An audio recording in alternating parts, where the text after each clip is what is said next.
నమస్తే, welcome to ID TV. ఈరోజు ఒక ఇంట్రెస్టింగ్ స్టోరీతో మీ ముందుకు వచ్చాను. తన 15 ఏళ్ల వయసులోనే తను సాధించిన విజయం తనకే కాకుండా తన ఊరికి కూడా అందించి ఇప్పటి వరకు తన గ్రామం గురించి తెలియని వారందరికీ కూడా తన గ్రామం గురించి తెలిసేలా చేశాడు. అది ఎవరో కాదు, ఒక చిన్న గ్రామం నుండి వచ్చి చరిత్ర సృష్టించిన బాలుడు రామ్ కేవల్ కథ. బారాంబంకీలో ఒక చిన్నదైన మారుమూల గ్రామం ఈ నిజాంపూర్. ఈ గ్రామంలో జనాభా కేవలం 300 మంది మాత్రమే. అంతా దళిత వర్గానికి చెందిన వారే.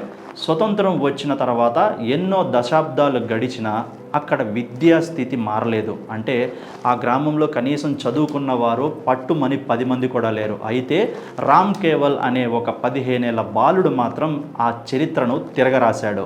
అతను ఈ గ్రామం నుంచి మొట్టమొదటి 10వ తరగతి చదివిన బాలుడుగానే కాదు, 10వ తరగతిలో ఉత్తీర్ణత సాధించిన తొలి వ్యక్తిగా నిలిచాడు. ఇది కేవలం ఆ విద్యార్థి సాధించిన విజయమే కాదు, ఆ గ్రామం మొత్తం గర్వించదగ విజయంగా మారిపోయింది. నిన్న మొన్నటి వరకు తన గ్రామం గురించి తెలియని వారందరూ కూడా ఈ రోజున రామ్ కేవల్ సాధించిన విజయంతో ప్రతి ఒక్కరూ ఆ గ్రామం గురించే, ఆ గ్రామంలో వాసుల గురించే మాట్లాడుకుంటున్నారు. ఈ విజయంతో పిల్లలందరికీ చదువు సాధ్యం అనే నమ్మకం కలిగించాడు ఈ బాలుడు. ఈ కథతో ప్రతి ఒక్కరి జీవితం, సమాజ అభివృద్ధికి విద్య ఎంత కీలకమో గుర్తు చేస్తుంది. ప్రతి ఒక్కరికి విద్య ఎంత ఇంపార్టెన్సో కూడా ఈ బాలుడి కథే ఒక చక్కటి ఉదాహరణ. రామ్ కేవల్ కథ ఇప్పుడు ఊరు గడిచిన దారి కాక కొత్త దారికి ఒక కొత్త మార్గం వేసింది అయినట్టయింది. ఈ విజయంతో ఊరంతా, గ్రామం అంతా సంబరాలు చేసుకుంటూ ఎంతో ఉత్సాహమైంది.